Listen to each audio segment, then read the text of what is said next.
여호와 샬롬의 은혜라는 제목으로 함께 은혜를 나누겠습니다. 어느 날 두 사람이 함께 감옥에 들어가게 되었다고 합니다.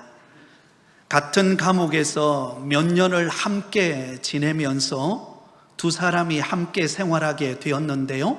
그러나 그들은 너무나 서로가 달랐습니다. 한 사람은 언제나 하늘을 바라보며 시를 짓는데 몰두했습니다. 반짝이는 별을 보면서, 그리고 하늘에 떠가는 하얀 구름을 보면서 시를 지었습니다. 그러나 다른 한 사람은 언제나 땅만을 바라보고 한숨을 푹푹 쉬었습니다. 그리고는 원망과 불평이 가득한 모습으로 욕설을 퍼붓고 끝까지 자신을 자학하며 하루하루를 보내게 되었다고 합니다. 그러다가 드디어 두 사람이 감옥에서 나오게 되었는데요, 하늘을 바라보며 아름다운 시를 지은 사람은 한 권의 시집을 출간하는 기쁨을 맛보게 되었고, 늘 땅만을 바라보고 자학하던 사람은 정신적 불안으로 입원을 하게 되었다고 합니다. 사랑하는 여러분, 오늘날 우리가 살아가는 이 시대의 현대인들의 안타까움이 무엇일까요? 너무나 쉽게 환경을 탓하고 불안해하고 절망한다는 것입니다. 하지만 우리 그리스도인들은 달라야 합니다. 우리 그리스도인들은 환경을 탓하고 불안해하고 절망해서는 안 되는 것입니다. 왜냐하면 하나님의 평강이 그리스도 예수 안에서 우리의 마음과 생각을 지켜주시기 때문입니다. 오늘 우리가 함께 읽었던 본문 24절을 보시면 우리가 믿고 섬기는 하나님이 어떤 분인가를 이렇게 소개하고 있습니다. 기드온이 여호와를 위하여 거기서 제단을 쌓고 그것을 여호와 샬롬이라 하였더라. 그것이 오늘까지 아비에셀 사람에게 속한 오르바에 있더라.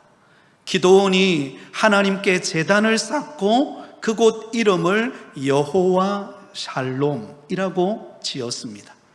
이것은 우리가 믿는 하나님이 어떤 분인가를 소개하고 있는데요, 우리가 믿는 하나님은 여호와 샬롬, 우리에게 평강을 주시는 하나님이십니다. 한번 따라해 볼까요? 여호와 샬롬, 우리에게 평강을 주시는 하나님.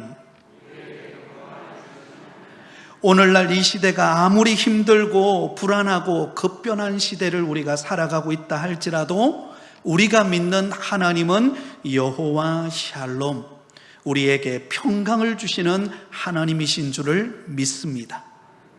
자, 먼저 오늘 본문의 시대적인 배경을 살펴보면 사사들이 치리하던 시대에 일어난 사건입니다. 여러분, 사사들이 치리하던 시대의 특징이 무엇일까요?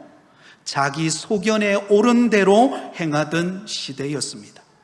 사사기 21장 25절이 바로 그 사사 시대를 요약해주고 있는 내용입니다.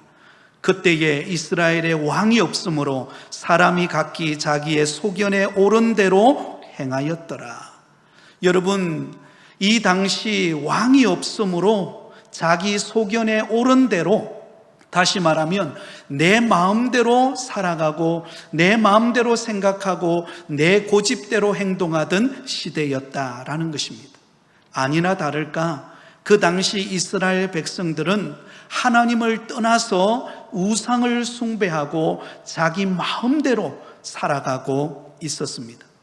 그래서 하나님께서 그들을 깨우치기 위하여 미디안 족속을 보내어서 7년 동안 다스리게 했습니다. 여러분, 그들의 압제는요 극에 달했습니다. 무엇보다도 미디안 족속은 이스라엘 백성들이 파종한 수확을 거둘 때에 어김없이 달려와서 이스라엘 백성들이 먹을 것을 남겨두지 않고 다 약탈해 가버렸습니다. 심지어 이 미디안 족속은 단순히 약탈해 가는 정도만 아니라 자신들의 짐승과 장막을 가지고 올라와서 마치 메뚜기 떼와 같이 이스라엘 땅을 싹쓸이해 가버렸습니다. 남는 게 없었다는 것이죠. 그러니 여러분, 이스라엘 백성들이 얼마나 고통스럽고 정말 불안하고 절망적인 상황이 아니었겠습니까? 바로 그때 하나님께서 기드온을 이스라엘의 5번째 사사로 세우십니다. 그리고는 그들을 압제하고 있는 그 미디안 족속으로부터 이스라엘 백성들을 구원하시겠다라고 말씀하셨습니다. 그러면서 오늘 우리가 읽었던 본문 24절, 기드온이 그 말씀을 듣고 하나님 앞에 제단을 쌓고 그곳 이름을 여호와 샬롬, 하나님께서 우리에게 평강을 주시는 하나님이심을 고백하고 있습니다. 여러분, 지금 사사 기드온과 그리고 이스라엘 백성들, 미디안 족속에 의하여 압제당하고 있는 이스라엘 백성들에게 있어서 가장 지금 시급한 것은 무엇일까요? 그것이 바로 평강입니다. 왜냐하면 그동안 7년이라는 세월 동안 정말 미디안 족속에 의해서 괴롭힘을 당하는 그런 환경 속 그 기도를 들으시고 우리 교회를 들어 쓰실 줄 믿습니다. 여러분, 육신이 연약한 사람은 연약한 사람을 통하여 하나님은 일하십니다. 하나님은 여러분 완벽한 사람을 통하여 일하는 것이 아니라 약한 사람을 통하여, 부족한 사람을 통하여 하나님은 하나님의 일을 해내시는 것입니다. 그러므로 우리는 소명을 깨달아야 하는 것입니다. 하나님이 나를 부르셨다. 하나님이 나를 쓰시기 위하여 부르셨다.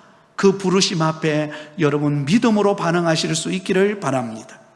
예수님께서 제자들과 함께 갈릴리 바다를 지나가고 계셨습니다. 예수님은 너무나 피곤하셨는지 배 뒤편에서 곤히 주무시고 계셨습니다. 그런데 바로 그때 여러분 갑자기 돌풍이 일더니 그 갈릴리 바다에 물이 그 배 안으로 침몰해 들어오기 시작하는 것입니다. 제자들이 물을 퍼내면서 어떻게 하든지 그 위기를 모면하기 위해서 열심을 다하여 노력했는데 어쩔 수가 없는 거예요. 그런데 배 뒤편을 보니까 예수님은 곤히 주무시고 계시는 것입니다. 제자들이 섭섭한 마음이 들었습니다. 그리고는 예수님을 깨웁니다. 예수님 지금 이런 상황에서 어떻게 주무시고 계십니까? 그런데 예수님이 잠이 깨어서 그 풍랑이는 바다를 잠잠하게 하십니다. 그리고는 제자들에게 내가 너희와 함께하고 있는 것을 왜 믿지 못하느냐, 믿음이 없음을 그들에게 책망하셨습니다. 여러분, 그 풍랑이는 상황 속에서도 예수님이 어떻게 곤히 주무시고 계실 수 있었을까요? 그것은 예수님은 자신의 소명이 있었기 때문입니다. 예수님은 그 위기 속에서 또 하나님께서 예수님은 결코 죽지 않는다라고 하는 확신을 가지고 있었습니다. 왜냐하면 예수님의 소명은 무엇입니까? 예수님은 장차 인류를 구원하시기 위하여 십자가에 못 박히시고 죽으신 지 사흘 만에 부활하실 분이 우리 예수님이시기 때문입니다. 지금 풍랑이는 이 상황 속에서 예수님이나 제자들은 죽지 않는다는 것입니다.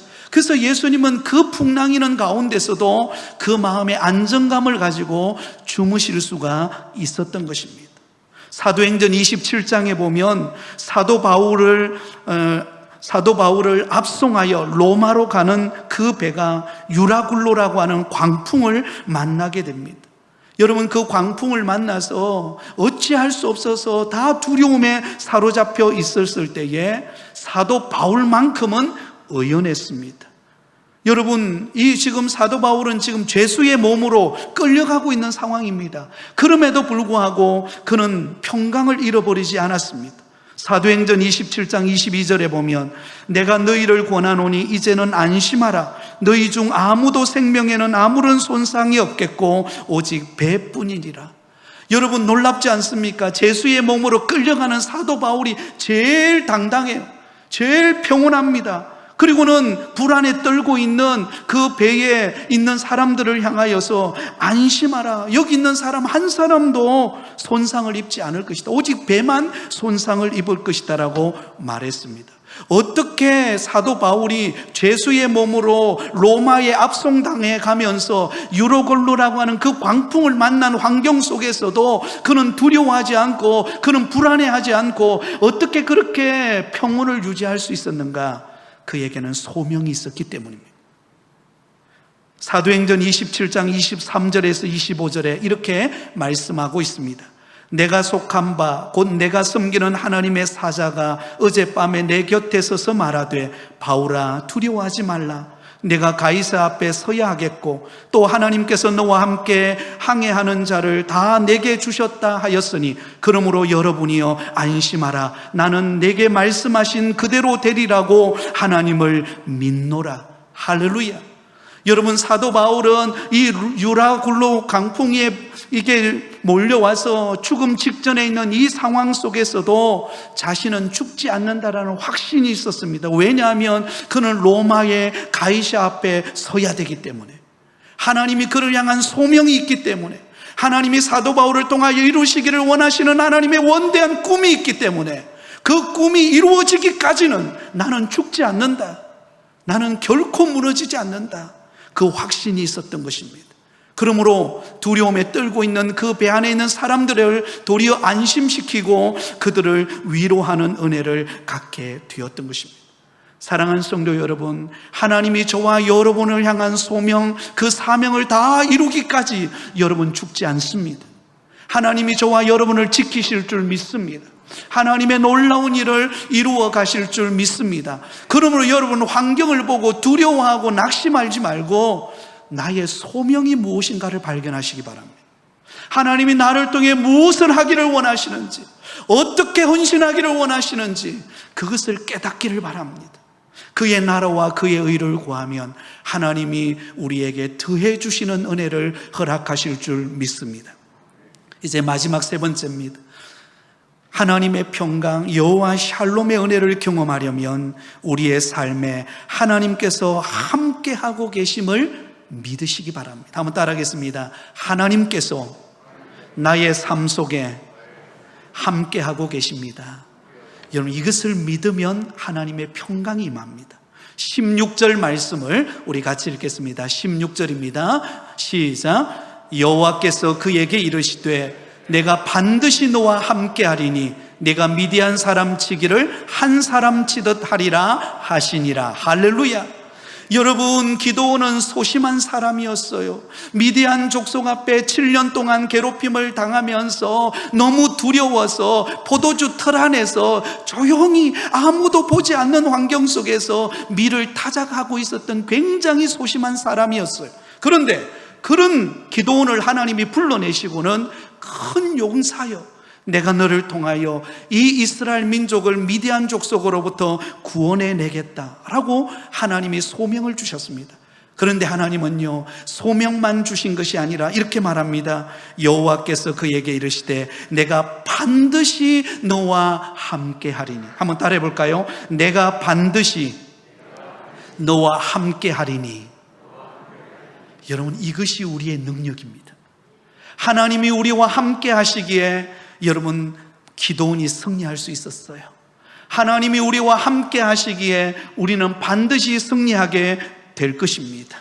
아무리 어렵고 힘들고 고난 속에 있다 할지라도 하나님이 함께 하시면은요, 못할 일이 없는 것입니다. 여호와께서 그에게 이르시되 내가 반드시 너와 함께 하리니 내가 미디안 사람 치기를 한 사람 치듯 하리라 하시니라.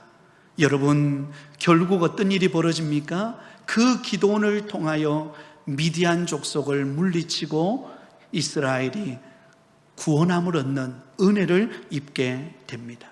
하나님이 함께 하심으로 승리하게 만들어 주신 것입니다. 사랑하는 성도 여러분, 우리가 왜 불안해할까요?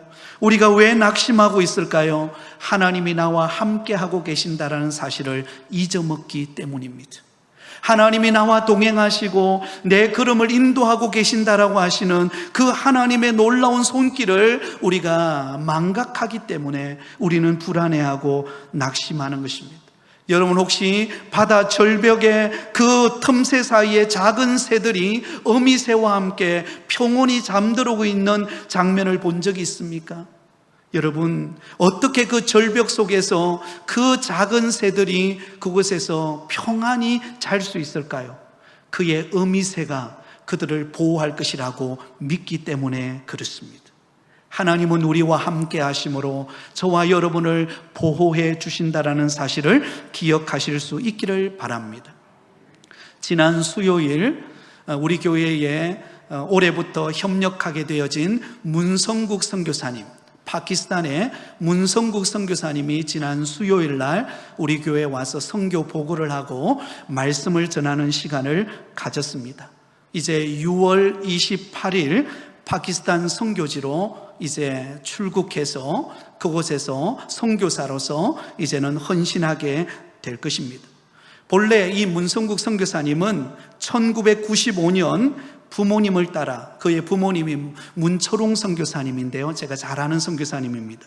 문철웅 선교사님을 따라서 파키스탄 선교지에 가게 되었습니다. 그때 이 문성국 선교사님, 그 당시에는 초등학교 3, 4학년 10살 때였습니다. 10살 때에 부모님을 따라 파키스탄 선교지에 가게 된 것입니다.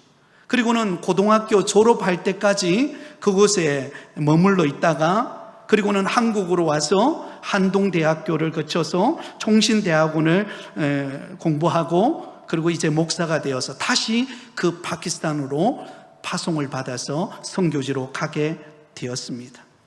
처음에 그가 10살 때에 부모님을 따라서 그 파키스탄의 선교지에 갔을 때 그때 너무너무 힘들고 어려웠다고 합니다. 여러분, 날씨는 얼마 되지 않아요. 약 50도밖에 안 된대요. 여러분, 50도면은요 찜통입니다.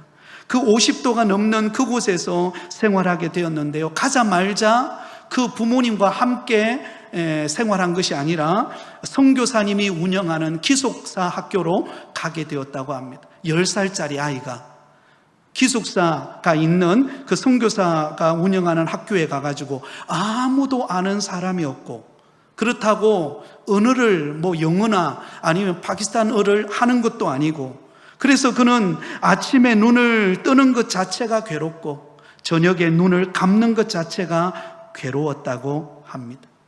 그런 힘든 시기를 보내고 있을 때 그때 어떤 사건이 하나 벌어졌습니다.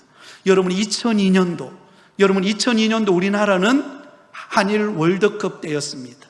우리나라는 축제의 분위기가 일어날 때였죠. 그런데 이 파키스탄 2002년 8월 5일 오전에 여러분, 테러범들이 바로 그 문성국 어린 아이가 거주하고 있었던 바로 그 기숙사가 있는 학교에 여러분, 테러범들이 학교를 습격했습니다. 그리고는 그 학교에 습격해가지고 쉬는 시간을 노려서 그 아이들, 선교사 자녀들, 그리고 그곳에서 공부하는 모든 아이들을 다 죽이기 위하여서 쉬는 시간을 노려서 여러분, 그 테러범들이 학교를 습격했어요. 근데 그때 하나님이 은혜를 베푸셨는데요, 그날, 그 전날에 비가 오게 하신 거예요. 그래서 비가 와서 그 시간대 정도면은 밖에 나가서 활동하는 시간대였는데 비가 내렸기 때문에 그들은 수중에서 밖에서 수업을 할 수 없어서 실내에서 수업을 하게 되었다는 것입니다. 근데 이게 하나님의 은혜예요. 습격해 들어오는 그 학교를 향하여 습격해 들어오는 그 테러범들로부터 여러분, 수업을 실내에서 하는 것으로 인하여서 오히려 그들이 어려움을 겪지 않게 만들었다는 것입니다.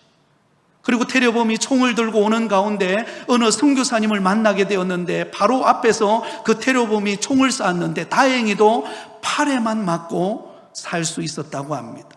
그리고 어떤 분 같은 경우에는 화장실에서 숨어 있다가 그 위기를 모면하게 되었고, 한 번은 정말 그 테러범하고 맞닥뜨려서 그 총소리가 울리는 가운데 벽을 뛰어넘어야 되는데 혼자 힘으로는 뛰어넘을 수 없는 그런 상황 속에서 누군가가 흰옷을 입은 사람이 자기를 받들어서 뛰어넘게 해주었다는 거예요. 그리고 뒤로 돌아보니까 아무도 보이지 않더라는 거예요. 그러면서 그 어릴 때에 이 테러범들이 그 학교를 습격한 가운데 그때 그 위기 상황 속에서 자신을 지켜주고 그 학교를 지켜주었던 그 함께 하셨던 하나님이 기억난 거예요. 그리고는 다시 지금 파키스탄으로 파송받는 바로 그 파송을 앞두고 바로 우리 교회에 와서 이 간증을 하더라고요. 하나님이 그때 그 어린 나이 때에 정말 그 아무것도 누군가도 위로할 수 없는 바로 그때에 하나님이 함께 하심으로 자기를 지켜주시고 그 선교사 학교를 지켜주셔서 하나님께서 함께 하시는 것을 경험하게 되었다. 여러분, 이 문성구 선교사님이 다시 파키스탄으로 갈 수 있는 여러분, 여전히 파키스탄은요 온도가 50도 이상입니다. 여전히 그곳에는 위기가 있는 곳입니다. 그럼에도 불구하고 그 땅으로 왜 가느냐? 하나님이 함께 하고 계시기 때문에 가는 거예요. 하나님이 그를 인도하시는 소명이 있기 때문에, 하나님이 그를 통하여 역사하시기를 원하시는 큰 비전이 있기 때문에 가는 것입니다. 사랑하는 성도 여러분, 하나님은 우리와 함께 하십니다. 하나님은 우리에게 평강을 주시는 분이십니다. 그 하나님을 바라보고 하나님이 나와 함께하고 계심을 믿고 믿음 안에서 우리가 한 걸음 한 걸음 내어디딜 때에 아무리 경기가 어렵고 아무리 힘든 시기가 우리 앞에 다가왔다 할지라도 우리는 그 모든 위기를 뛰어넘을 수 있습니다. 우리는 승리하게 될 것입니다. 왜냐하면 여호와 샬롬, 하나님의 평강이 저와 여러분을 붙들기 때문입니다. 그러므로 그 좋으신 하나님을 의지하며 날마다 주님 주시는 평강으로 믿음 안에 살아가는 저와 여러분 되시기를 예수님의 이름으로 축원드립니다.